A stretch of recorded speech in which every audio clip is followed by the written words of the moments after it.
그 선정이 불교에서는 이제 선정 수행이라고 우리가 이야기하는 건데 거기 보면은 욕계에서 출발해요. 욕계에서 욕계에서 출발을 하면 우리가 지금 전부 욕계라고 부처님은 이제 진단했어요. 그게 이제 중생들 중에서 제일로 낮은 단계에 있는 중생이에요. 우리는 전부 지금 욕계에 있는 거예요. 이 욕계로부터서 하나하나 이제 벗어나야 되는 거예요. 이걸 보고 해탈이라고 그래요. 그래서 해탈은 8단계의 해탈이 있다 그래서 8해탈이라고 그래요. 8해탈. 그러면 이제 우리는 직접 삶을 통해서 그 해탈의 경지를 체험해야 돼. 그리고 그걸 느껴야 돼요. 이러한 해탈의 즐거움이나 이러한 세계를 못 느낀 사람들은 결국은 오용락으로 떨어질 수밖에 없어요. 왜 그러냐 그러면 우리는 솔직히 인생은 좀 행복하고 즐겁게 살아야 될 거 아니에요. 괴롭게 살고 싶은 분 없잖아.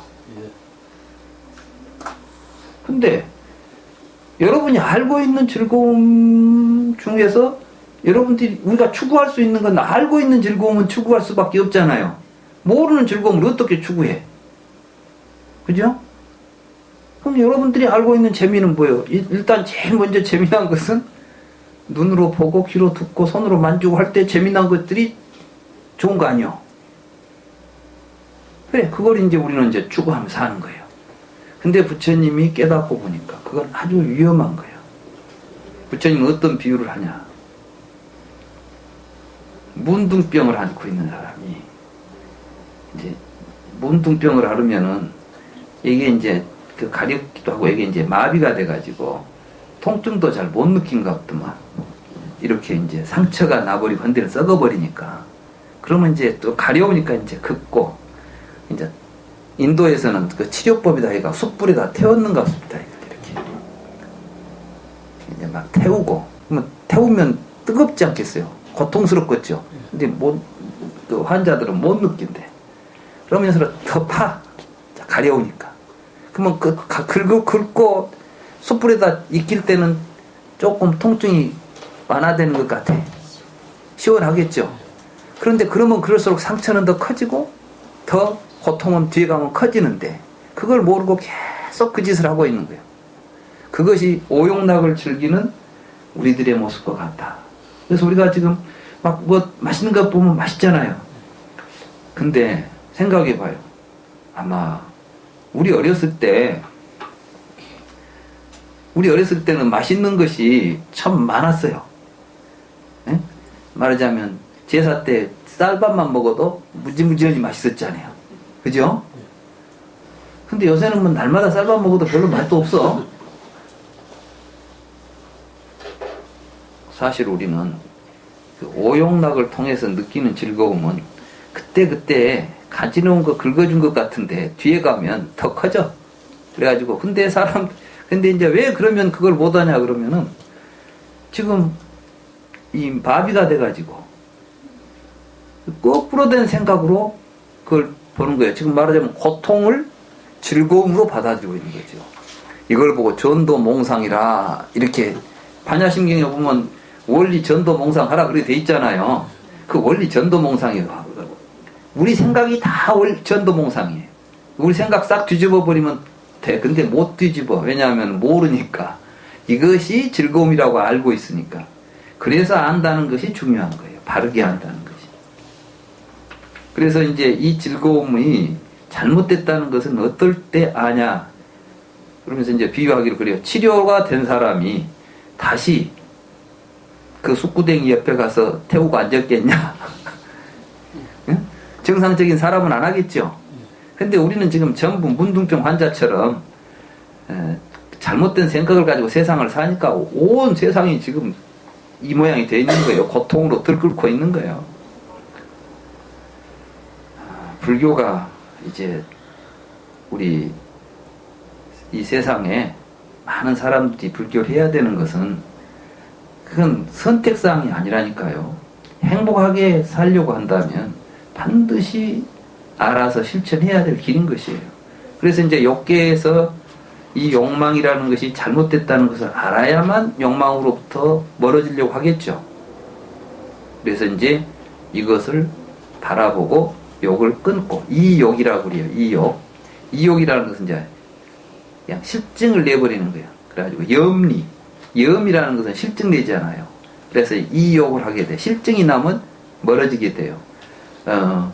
대표적으로 시달타가 그 염증을 느껴버린 거예요. 오욕나게. 그러니까 이 불교 공부를 하시는 분들을 보면, 대개 보면 크게 되신 분들이 이걸 안 해본 사람들은 이걸 못 느껴본 사람들은 그냥 우리가 이제 안 먹어본 것은 먹어보고 싶지 않아요. 그건 안 좋은 것이라 해도 일단 먹어보고 싶은 거야. 그러니까 오히려 수행이 뭔가 그런 것들을 충분히 다 맛본 사람들이 이제 수행을 하면 그것이 얼마나 문제가 있는지를 알고 수행을 하면 더 성과가 있는 것 같아요. 그래서 아무튼 염리를 하고, 염리를 하게 되면 이제 어떤 게 오냐면 이제 마음이 고요해지고 평안해지면서 행복감이 와요. 그걸 보고 이생희락이라고 그래. 그러면 이제 즐거운 거예요. 즐거워. 기쁨이 생겨. 이거부터가 선미라고 그래요. 선에서 나오는 맛. 이걸 이제 부처님은 이런 걸 이제 행복이라고 불러요. 그런데 초선에서 이생희락을 해서 나오는 희락심이 생기면 우리는 또 거기에 애착을 하게 돼. 가래가지가 안 끊어지는 거예요. 이게. 이제 좋잖아요. 아까보다 더 재밌고 좋거든. 그럼 이제 자꾸 이런 거 하려고 해. 뭐 이런 사람들은 뭐냐면 이제 막 번거로운 게 싫은 거야. 그죠? 처음에 이제 막 절에 좀 다니고 한 사람들은 막 누가 옆에서 좀 시끄럽게만 해도 좀 조용히 해라. 나는 좀 장애가 또 생겨 있어요, 사실은. 근데 이제 불교는 장애가 있으면은 아직 덜 된 거예요, 끝까지. 마지막에 가서는 아무 장애가 없어야 돼. 말하자면 옆에서 막 기타를 치고 별짓을 해도 마음이 딱 어디를 가도 움직이지 않게 딱 이런 걸 보고 이제 우리가 멸진정 이렇게 말하는 것이죠. 근데 아무튼 이제 이 선에 가면은 이제 정생희락이에요. 아까는 이제 이욕을 해서 생긴 즐거움인데 그 이욕의 상태에서 마음을 차분하게 가라앉히면 마음이 딱 가라앉으면 또 즐거운 맛이 나. 이건 이제 또 더 우리를 더 행복하게 해준다는 거예요. 그러면 이제 거기에 또 이제 선정에만 머물려고 해. 모두 이제 정에 이제 집착을 한단 말이에요. 이게 이제 이선에 성취해가지고 머물고 있는 장소예요. 이렇게 머무는 것을 보고 주라는 말을 써가지고 우리들의 의식이 어떤 상태에 가서 계속 머문다 그래가지고 칠식주라는 말을 써. 우리들의 의식이 7단계로 계속 머무는 단계가 수행을 하다 보면 설정이 돼요. 그리고 부처님은 그 단계마다 이것을 천상의 세계로 표현했어. 그러니까 불교에서 말하는 3계가 사실은 우리가 수행을 통해서 우리의 마음을 닦아가면 나타나는 마음의 단계들을 표현한 거예요. 그래서 3계가 일심소조다. 한 마음이 만들어낸다. 이 말을 쓰는 거예요. 그리고 실제로 아까 우리가 이야기했듯이 밖에 있는 무엇이 존재라는 것들이 그 자체로서 존재하는 것이 아니라 우리들의 의식의 상태에 따라서 존재하게 되겠죠. 그러니까 사실은 색계가 있어요, 없어요? 있다니까. 색계 중생에게는 색계가 있는 것이요. 이걸 보고 이제 집이다고 그래요. 그러니까 세간의 집을 여실하게 본 사람은 색계가 없다고 말할 수는 없어. 그러나 우리가 색계를 벗어나면 색계는 있어요, 없어요? 그래, 색계의 멸을 여실하게 또 아는 사람이 색계가 실제한다고 말할 수 있겠어요, 없겠어요? 연기한 것을 이야기한 게 지금 여기서 연기를, 그 말이 다 그런 뜻이에요. 그래서 이제 색계를 벗어나면 무색계가 있고, 그러나 그 무색계까지도 나와 색이라고 하는 분별된 의식이 남아있는 자리예요. 이걸 중생이라고 그래요. 거기에서 이 모든 것들이 다 우리들이 조작해낸, 우리들이 욕구에 의해서 만들어낸 허구로구나, 유의로구나, 행에 의해서 조작됐구나 라고 깨닫고 벗어나는 걸 멸진정이라고 그래요. 그래서 이제 멸진정은 삼행이 정멸한다 이렇게 돼 있어요. 신구 이 삼행이 멸한다. 그러면 삼행이 멸하면 뭐 아무 짓도 안 하고 가만히 죽은 송장처럼 살아라는 이야기냐? 그게 아니에요. 이 행이라는 것이 자아를 만들어내는 작용을 행이라고 불러. 우리는 끊임없이 삶을 통해서 나와 세계를 이원화시키고 나라는 생각을 붙잡고 있단 말이죠. 신견이 떨어지질 않았다는 이야기, 유신견이. 이 유신견이 완전히 소멸된 자리에서 무아라는 것을 깨닫고 공과 무아, 업보만 있지 작자는 없구나. 이게 아주 궁극적인 이 깨달음을 얻는 자리를 보고 멸진정이에요. 그러니까 이제 멸진정하고 상수멸 비상, 비유상, 비무상, 무소유처죠. 무소유처는 아무것도 없다고 생각한 자리고 어떻게 틀립니까? 제자가 물어봐요. 그러니까 무소유처정에는 들어갈 때고 나올 때 알아요. 내가 무소유처정에 있다. 나올 때 내가 무소유처정에서 나온다. 근데 멸진정은 들어가고 나오는 것이 없어. 왜 없겠어요? 무하니까. 그러니까 사실은 이 멸진정이라고 하는 부처님 우리에게 차근차근 다 설명했어요. 그러니까 이제 이 멸진정은 어떤 의미에서 보면 선정을 통해서 탁 들어가고 어디 가는 단계가 아니야. 벌써 거기다 나와버리면 멸진정 아니에요. 이건 이미 모든 번뇌가 사라진 자리에서 살아가는 삶이에요.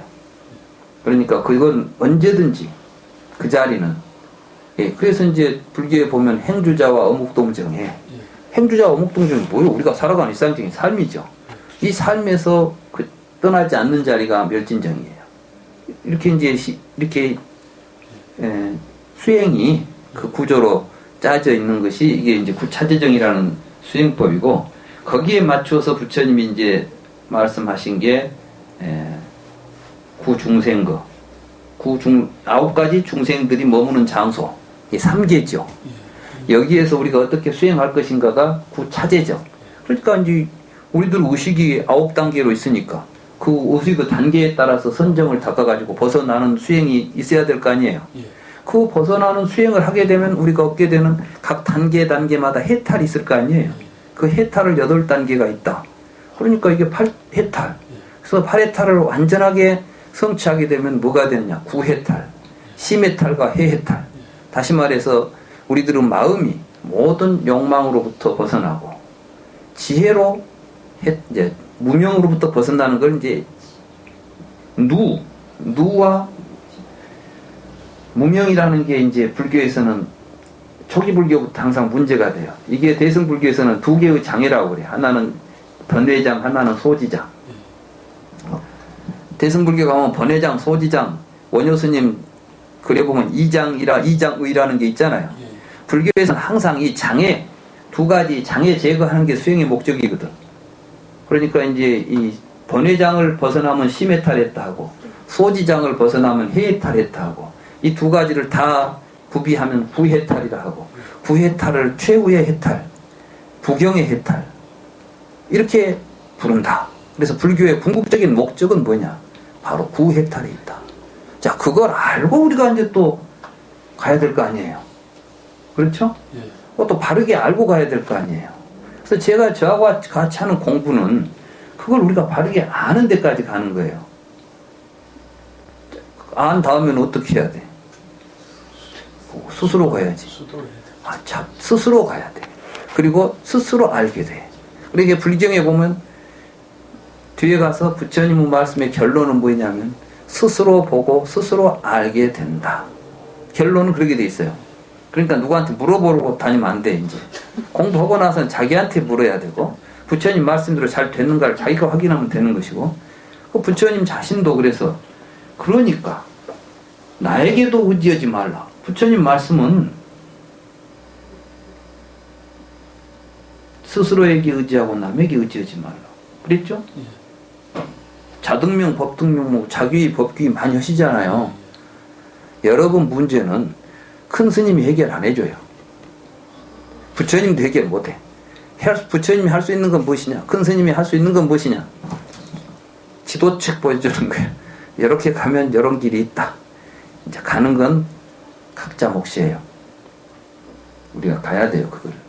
그래서 이제 이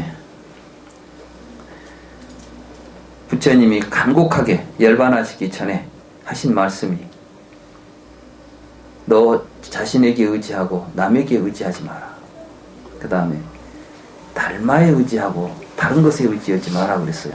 이 달마가 뭐냐면 부처님은 달마라는 게 다른 게 아니에요. 사성제가 달마예요.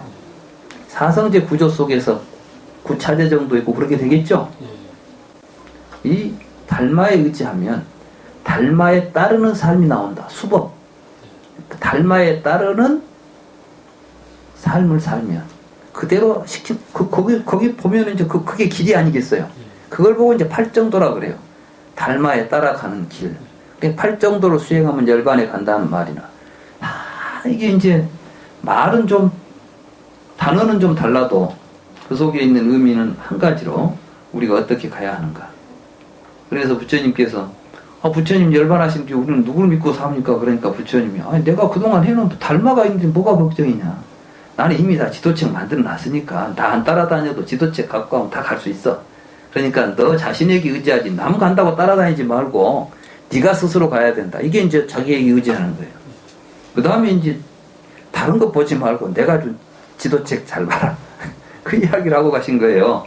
그러니까 우리는 그 부처님의 경을 나침판 삼아서 길을 가는 여행객과 같은 겁니다. 지금 고통스러운 이 생사의 이 고뇌를 이제 벗어나서 참된 여법한 진실된 삶을 살고자 하는 행복을 얻고자 하는 우리가 가야 될 길은 바로 이 길이다. 이게 이제 부처님께서 우리에게 말씀하신 불교입니다. 아마 이번에 이제 그 집중 수련 우리 그 선운사에서 하시기로 했죠. 그때는 제가 이제 이 공부는 불교란 무엇인가라고 하는 큰 틀에서 지금 우리가 불교를 이제 그동안 너무 불교에 대한 게 좀 근본적인 이해가 좀 잘못된 것 같아서 그걸 이제 바로 잡는 시간으로 했다고 한다면 이번 강의가 이제 거의 다 끝나가지 않아요? 그렇죠? 그래서 아마 오늘이 7강이죠? 네. 다음이 8강이고 9강 두 번 남았어요. 네, 9강 10강이 남았죠? 네, 10강은 추석 때문에 못하신다. 설 때문에 못하신다. 그러니까 10강은 설 때문에 못하겠고 그래서 이제 이번에 그 선운사에 가가지고 강의하는 것이 이제 한 9강쯤 될지 아니면 봐서 거기서 그냥 10강까지 끝내고 이제 거기서 종업식을 할지. 서울은 이제 광주는 이제 그때 가면 다 끝나요. 광주는 매주 하고 있기 때문에. 근데 3월 달에 또 강의를 시작할 거예요. 그때 강의는 이제 붓다가 깨달은 연기법이라는 책으로 할 겁니다. 그래서 지금 출판사에서 지난번에 교정을 보내서 내가 교정해서 보냈어요. 그랬더니 이번 월요일날 이제 교정해서 다시 원고가 나오면 내가 다음날 마지막 보내면 30일까지 해서 책을 만들어내겠다 그랬어요. 내가 되도록이면 이번에 선운사 가서 그 책 좀 보고 그 책의 내용으로 또 좀 간단히 소개하면서 그 책에서 중요한 그 책에 보면 뒤에가 이제 마지막이 뭐냐면 부차제정을 통해서 어떻게 12연기가 깨달아가는가, 부차제정과 12연기라는 것이 어떻게 연관되어 있는 것인가, 이런 걸 이제 정리를 해놨어요. 그러니까 그런 수행에 대한 그 내용들을 가지고 구체적으로 이제 앉아서 하나하나 관법을 어떻게 해갈 것인가, 이런 걸 이제 실수해보는 그런 시간을 가질 겁니다. 그래서 그렇게 좀 기대해 주시고, 네. 오늘은 이제 그럼 도대체 이 열반이라는 것이 부처님께서 우리에게 열반을 어떻게 말씀하셨는가, 그 내용을 이제 좀 구체적으로 한번 살펴보면, 그 중화함경, 여러분들의 책 248쪽을 보시면 분별 성제경이라는 경이 있습니다. 여기는 이제 사성제를 부처님께서 자세하게 설명하신 경이에요. 어떤 것이 애가 멸한 고멸 성제인가, 중생들은 내 육처, 즉 안, 입이, 설신, 의처, 육입처를 애착하고 있다. 이때 애착한다는 것은 뭐 눈을 애착하고 귀를 애착한다고 생각하시면 안 돼요. 그러니까 이런 말들이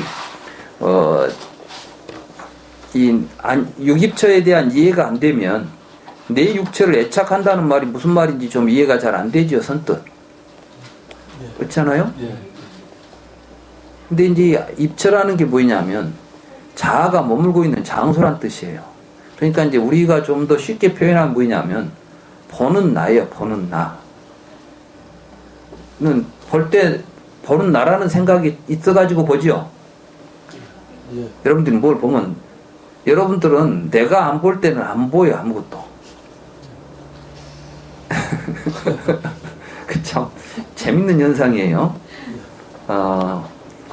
여러분들이 인사동을 지나오시면서 뭘 봤냐? 그러면 내가 의식을 해가지고 본 것은 보여. 근데 눈에 들어왔다고 해서 다 보이는 게 아니에요. 그래요, 안 그래요? 맞습니다. 그러니까 배고픈 사람은 빵이 먼저 보여. 응? 또 옷을 좋아하는 사람은 옷이 먼저 보이고.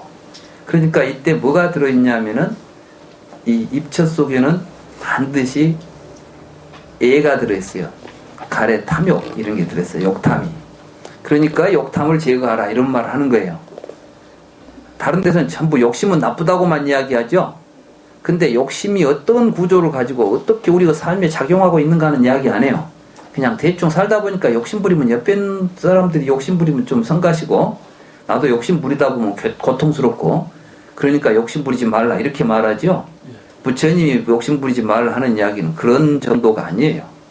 도덕적인 차원에서도 물론 의미가 있겠지만 더 중요한 의미는 그것이 끊임없이 자아를 만들어내 버리거든.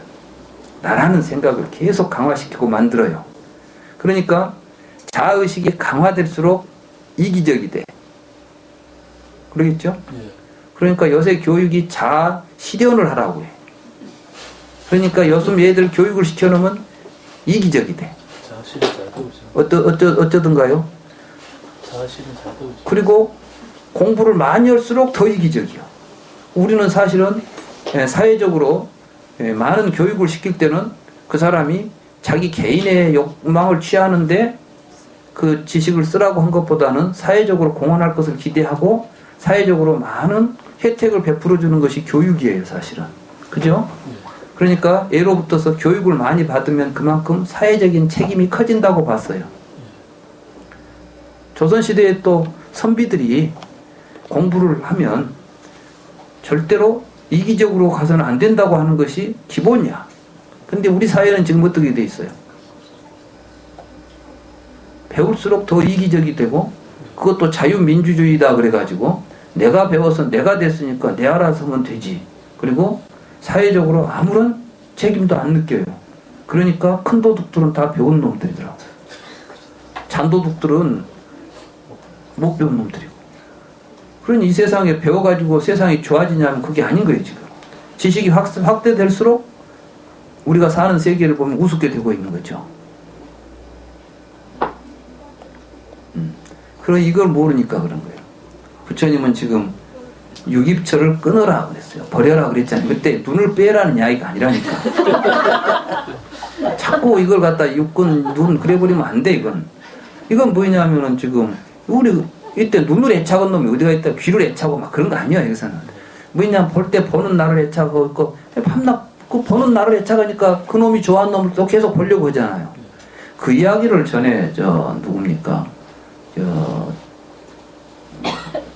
시기 스님, 우리 삼국유사 스님, 이리온 스님, 이리온 스님이 6가지 도둑놈이라고 표현했더라니까.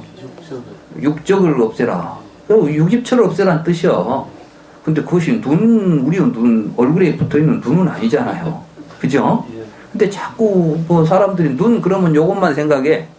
그러지, 그 생각을 못 하니까 그런 거예요. 여기서는 이들에게서 해탈하라 그 말이에요. 그러니까 욕망의 자아로부터 벗어나라 그 말이에요. 쉽게 말하면 물들지 않고 집착하지 않고 끊어 모두 버려서 이들에 대하여 욕탐이 없으면 이들이 멸하고 그치고 사라진다. 이것을 괴로움이 멸했다고 한다. 그러니까 막 괴로움이 멸하면 눈이 다 없어져 버리냐? 그게 아니라니까. 보면서도 나라는 생각이 안 일어나야 돼. 그리고 항상 볼 때는 나를 중심으로 해서 보는 것이 아니라 이제 다른 눈으로 봐야 돼. 그러면 이제 또 보여요. 이제 안 보이는 게 아니었다. 욕심 없이 보면 욕심 없이 보는 게 있어요. 여기에서 동정이라는 게 있어요. 동정. 내가 오늘 또 오면서 또 신문을 보니까 이 동정은 뭐냐면 다른 사람이 아프면 나도 아픈 거예요. 그 느끼죠? 우리가 그 세월호 때 우리 모두 같이 아파했잖아요. 이게 동정이에요. 근데 그때 그 옆에서 막 뭔 고기 갖다 먹고 한 사람들이 있더라고. 이제 단식 투쟁한다고 그때 했잖아요. 그러니까 또 이제 옆에서 막 고기 구워 먹어 부르고, 그건 이제 뭐냐면 이제 공감이 안 되는 사람들이에요. 동정이 없는 사람, 동정이. 말하자면 그 사람들이 얼마나 아프고 힘들고 괴로우면 저럴까. 이게 있어야 되잖아요. 그죠? 근데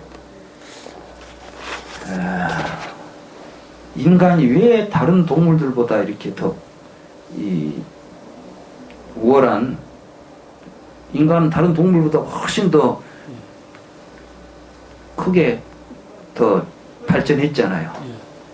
동물 중에서 가장 고귀한 존재로 성장, 말하자면 동물계를, 이 지구를 지배할 정도로 큰 힘을 갖게 돼 있잖아요.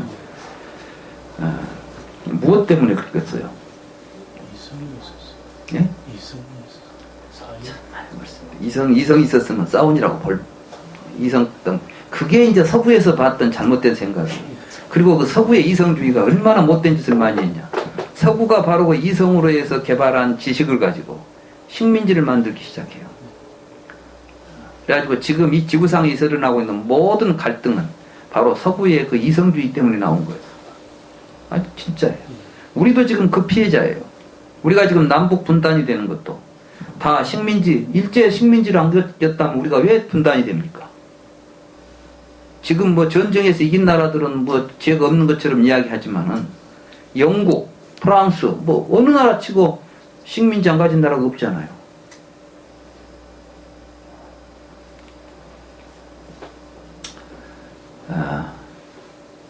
아무튼 무슨 이야기? 우리가 만물의 영장이 만물의 영장이 된 거, 그 이야기를 해야 되지. 근데 식민지가 이제 이성 때문에 된 게 아니고 진짜 동정심 때문에 됐대요. 다시 말해서 다른 사람의 이상하다.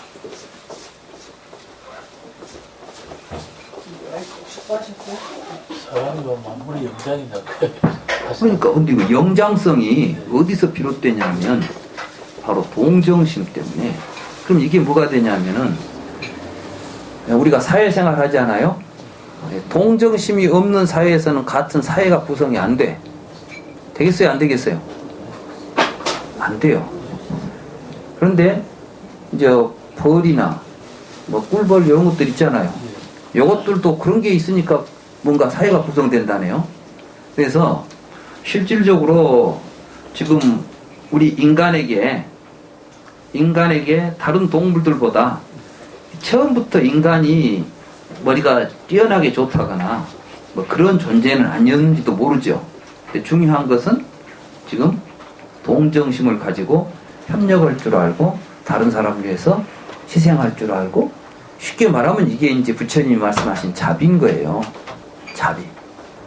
그러니까 이 자비는 인간이 가지고 있는, 인간에게 가장 인간답게 인간을 만들어냈던 인간의 가장 기본적인 능력이에요. 그리고 이제 그것으로 인해서 우리들이 이렇게 발전할 수 있었다. 이런 누가 이야기를 하더라고. 그 뭐 제레미 레프킨이 쓴 뭔 책에서 나온대요. 그래서 내가 그 참 굉장히 재밌는 거다. 그리고 실제로 우리들이 행복한 세상을 살려고 할 때 가장 필요한 것은 동정심이에요. 이 동정심은 뭐냐면은 나와 남을 평등하게 볼 줄 아는 거예요. 내가 아프면 너도 아프겠다. 자, 뭘 보고 내가 이것이 좋다면 저 사람도 좋아하겠다. 내가 필요하다면 저 사람도 필요할 것이다. 우리가 이렇게 이제 생각할 수 있으면 나만 가져야 되겠다. 너는 상관없어. 이렇게 생각할 수가 없겠죠. 사실 행복은 그런 데서 와요. 행복은 맛있는 것을 먹는 데서 오는 것이 아니라 이제 같이 먹는 데서 오잖아요. 이게 맛이 없어도 하찮은 것도 너나 먹으면 재밌고 행복해요. 여러분들이 아마 어디 가서 막 김장하고 할 때 막 재밌게 막 하고 막 같이 나눠 먹고 그러면 엄청 재밌죠. 뭐 우리 보살님들은 잘 아실 거예요. 뭐 같이 이러고 나서 뭐 너나 먹는 거 재밌잖아요. 이게 이제 공감 때문에 그래요. 공감. 그리고 우리는 내 마음을 다른 사람이 알아줄 때 행복하죠. 뭐 공감이고 동정이라니까. 아주 중요한 거예요. 그래서 이제 그러한 눈으로 우리가 사물을 볼 수 있어야 돼요. 지금 안입이 설신이가 멸했다. 그럼 나는 없어졌지만 뭐가 있어요? 참나가 나와. 여기서 이제 그래서 그 말을 옛날 어른들이 자꾸 참나를 찾아라 이런 거예요. 근데 또 참나라는 놈이 또 내 속이 어디 하나 들어있는 놈지라고 찾으러 다니면 이게 이제 문제예요. 그러니까 어떤 사람들은 또 그래. 불교는 무아를 이야기했는데 대승에서는 참나를 이야기하니까 대승은 불교가 아니다 또 이러더라고. 그래서 내가 저 사람들은 밤낮 말만 갖고 돌아다니는구나.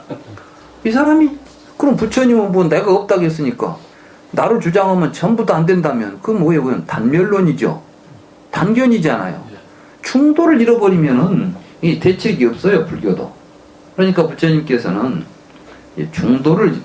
중도 입장에서 보면 자아가 있다고도 해도 좋고 없다고 해도 좋은 것이 중도 입장에서 보면 자아를 있다고도 할 수 있고 없다고도 할 수 있어요. 그렇겠죠? 말하자면은 우리가 허망하게 집착하고 있는 나는 없다고 말해야 되겠지만 우리 모두 같이 하고 있는 큰 우주로서 우리가 그냥 우리 같이 한 법성을 원융한 무이상으로서 이걸 우리는 그게 나다. 이게 법계신이라고 그래요. 법계신. 그래서 이제 부처님께서 번광경에 만약에 세교로 뭐 이런 걸로 나를 약견 재상 비상이면 직견 열애니라 모든 것을 이렇게 분별해서 보지 않으면 곧 열애를 보는 것이다. 이렇게 말씀하셨잖아요. 이런 모습은 이제 진화다. 이렇게 또 표현을 했어요. 대승불교에서. 그래서 진화를 찾아라. 그 말은 뭐예요? 보면서 밤낮 지옥신호만 보지 말고 같은 생각을 가지고 다른 사람과 똑같은 마음을 가지고 좋은 거 있으면 나만 먹으려고 하지 말고 내가 먹으면 맛있으니 저 사람도 먹으면 맛있겠구나. 저 사람도 하나 좀 먹여봐야 되겠구나. 이런 생각을 가지고 살아란 이야기예요. 그러니까 이 삶 속에서 들여다보면 또 신비하고 못 올 것도 없어요. 열반은 세계가. 나 생각 끊어진 자리가 열반이니까. 그래서 이제 이와 같이 왜 육처도 육계도 우리가 애착하고 있다. 왜 이제 육처는 왜 우리가 애착하냐? 그러면 나한테 좋은 것이니까 애착하지 또. 그죠? 여러분들이 애착하는 것은 나한테 좋은 것 애착하지 않아요. 내가 있으니까 나를 애착하니까 또 나한테 좋은 걸 애착하니까 내 눈에 보기 좋은 것 애착하고 내 욕심에 드는 것 애착하니까 그러니까 왜 내외가 다 욕망의 대상으로 되어 있어요. 이런 세계를 보고 욕계라고 그런다니까요. 그래서 이제 그 다음에 이제 왜 육처 그거로부터 이제 거기로부터 나타나는 게 이제 수상사예요. 수상사에 육입처에서 촉이 나오고 촉에서 수상사가 가래가 나온다. 이게 연기법 아니에요. 그러니까 지금 연기법이라는 게 뭐냐면 이렇게 관찰해가지고 없애는 방법이 있잖아요. 하나하나. 그래서 중생들은 육계, 다시 말해서 지수화풍 공식계를 애착하고 있다.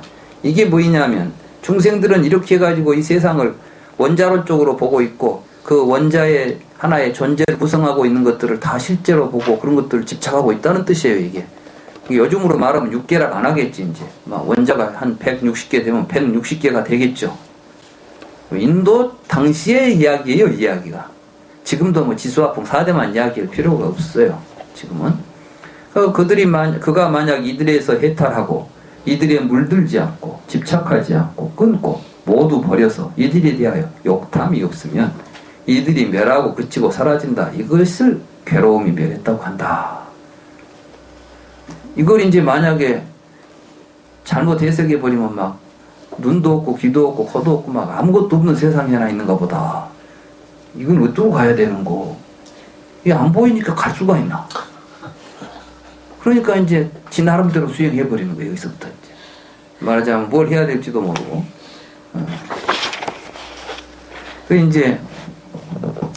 그러면 이제 유깁처가 멸진하고 욕탐이 멸하면 어떤 세계가 벌어질까요? 그 250쪽에 또 참 불경이 친절해요. 다 이렇게 뭘 까고 물어보면 답이 똑똑 나와. 그 참 제가 놀란 거예요. 저도 경을 읽다가 여기서 이런 의문이 생기지 않겠어요. 유깁처를 멸한다고 하는데 그럼 어떻게 되지? 물어보더라고 누가. 존자 안 하니 사리부르한테 물었어요. 이렇게 그 250쪽 보십시오. 유깁처를 멸진하고 욕탐을 떠나면 멸하고 사라져버린 후에 다시 남는 것이 있습니까? 이렇게 물었어요. 이제 다 없어지면 뭐가 남습니까? 이렇게 묻는 거죠. 근데 이제 그러니까 답이 재밌어요. 만약 유깁처를 멸진하고 욕탐을 떠나면 육촉 입처에서 생긴 모든 것이 멸하여 사라진 후에 모든 허위를 떠나, 허위, 거짓을 떠나서 반열반을 얻게 된다. 그러니까 결국 뭐냐면 거짓된 것이 사라지지 무엇이 없어지는 것 없어요. 본래 없던 것을 우리가 있다고 생각을 잘못된 생각, 거짓된 생각만 사라지지 그 눈으로 보는 세계 없어지지 않는다니까요. 그러니까 조금 더 걱정하실 거 없어요. 열반의 세계가 뭐가 없어질 거라고는. 여러분들의 눈은 이때는 이제 육근이 청정해진다 그래요. 그렇게 되면.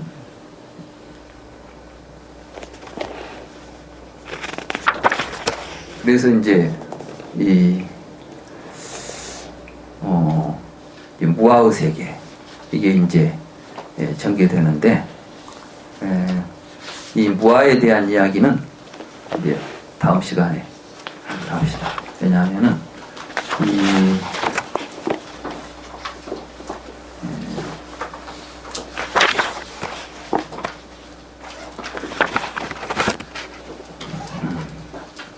우리가 나라고 생각했던 게 오온이잖아요.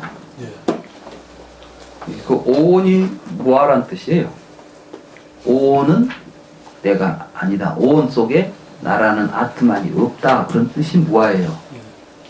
그렇죠? 그래서 이제 아나트만, 아트만은 없다. 아트만이 아니다. 이런 뜻이 무아의 뜻인데, 그럼 이제 이 무아를 깨닫고 살아가는 삶을 우리가 열반이라고 불러요. 그러니까 열반의 세계는 그야말로 무아의 세계죠. 그럼 이 무아의 세계는 도대체 구체적으로 뭘까? 이건 우리가 또 알아야 갈 거 아니에요.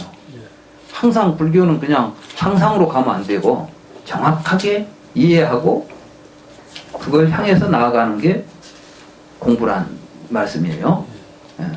그랬을 때 이제 여기서 이제 간단히 좀 말씀드리자면 오온의 실상을 보고 살면 그게 무아예요. 오온을 떠나서 사는 게 아니라 오온으로부터 허위가 사라진다 그랬죠 아까. 거짓만 빠져나가면 그대로 실상이라니까. 참모습이 있어요. 그러면 그 참모습은 구체적으로 어떻게 이야기가 되고 있을까? 이제 이런 내용들이 이제 다음 우리가 다음 주부터 공부하시게 되잖아요. 그때 이제 좀 공부거리를 남겨놔야 또 다음 주에 저희들이 볼 수 있지 않겠습니까? 그러니까 그렇게 하기로 하고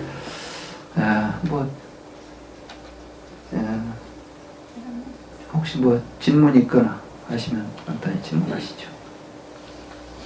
뭐 좀 시간이 얼마나 남았습니까? 지금 다 읽었어요. 10분 정도? 네. 혹시 우리가 한 50분 정도 지금 이제 녹화를 하니까 한 10분 정도 혹시 질문 계시면. 교수님 그러면 열반과 반열반의 이 차이는 뭡니까?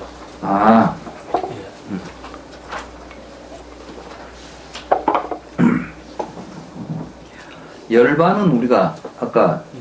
그런 대로 이제 우리들의 행복한 삶이라면 이제 부처님이 이제 열반 이제 부처님이 돌아가셔요. 예. 그 죽음을 우리가 이제 표현할 때 이제 빠리 니빤나라고 부르죠. 빠리 니빤나, 반열반이라고 우리가 이제 보통 하는데 완전한 열반. 그러니까 이제 이게 뭐냐면 이 모습의 형태조차도 차별된 모습이 없이 하나의 완전한 법계의 몸으로 갔다. 우리가 이렇게 이제 표현한 거예요. 그래서 이제 열반하신 분들의, 열반을 성취하신 분들의 죽음을 우리가 반열반이다. 이렇게 표현하는 것이지, 뭐, 반열반, 열반이 뭐 따로 구분되는 건 아닙니다. 이미 이제 열반을 성취하면, 예. 이제, 된 건데, 이제, 그런 분들의 죽음을 우리가 이제 표현하는, 죽었다 할 수는 없잖아요. 근데 그 대반열반경에 보면 부처님 돌아가실 때 반열반에 드셨다가 뭐 또 다시 열반에 드셨다 이런 표현법이 나오지 않습니까? 그것은 되게 좀 헷갈리더라고요. 네. 과연 반열반이 뭘 이야기하는 우리가 이제 그 대목을 잘 읽어야 되는데, 예. 사실은 제일 이제 알 수 없는 게 예. 1인칭 서술이라고 그래요. 1인칭 서술이라는 건 뭐냐면 자기가 자기 마음에서 보고 있는 것은 다른 사람이 알 수가 없어요. 그러겠죠? 예. 그러니까 이제 이 선정의 경지라는 게 그래서 어려워요.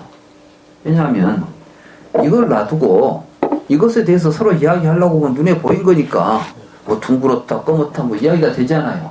근데 내가 속으로 생각은 이야기를 해. 내가 삼매에서 뭘 봤다. 근데 그 사람이 본 삼매에서 자기는 이야기하고 있지만 우리는 그 삼매를 같이 공유할 수 없죠. 예. 그러니까 말이 안 되는 거예요. 근데 이제 우리가 경을 읽으면서도 제가 그런 부분에 좀 이제 관심을 가진 게 경전에 보면 뒤에 이 경전을 이제 뒤에 이 전달하거나 이제 마지막 정리하는 단계에서 상당 부분 이제 3인칭 서술이 들어가요. 말하자면 근데 그걸 1인칭의 세계를 3인칭이 서술하는 거예요. 그럼 부처님이 지금 열반에 드시는데 그걸 우리가 막 부처님이 지금 막 어디 왔다 갔다 하는 것이 누가 알아갖고 내가 부처님이 야 난 지금 어디 왔다 알려줘서 들었겠어요? 그런데 옆에서는 마치 다 알고 있는 것처럼 이제 기술해 간단 말이죠. 그것은 부처님이 어느 날 그냥 쓰러져 가지고 이렇게 하다가 돌아가셔 버렸다 이렇게 해버리면 죽음이 너무 밋밋하잖아. 이제 종교적으로 서술하는 대목들이 나와요. 이럴 때는 부처님의 죽음 앞에 그동안의 삶을 전부 조망해가지고 그 죽음의 모습을 장엄하게 이제 꾸려가는 하나의 그 종교적인 그 기술법이 그 속에 들어있을 것이다.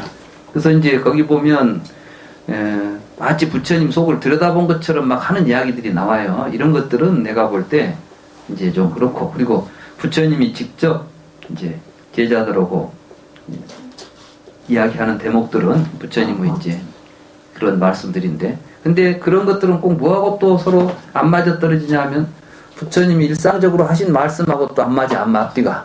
되게 그렇죠. 그것은 무엇 때문이겠어요? 그건 이제 종교적으로 뒤에 미화되고 이제 이게 좀 장엄된 표현들이다. 그리고 그건 그다지 중요하지도 않아요. 부처님이 열반에 들 때 뭐 삼매에 들어갔다 나왔다 한 것이 뭐 그렇게 중요한 건 아니잖아요. 그래서 그 정도 이해하시면 되겠습니다.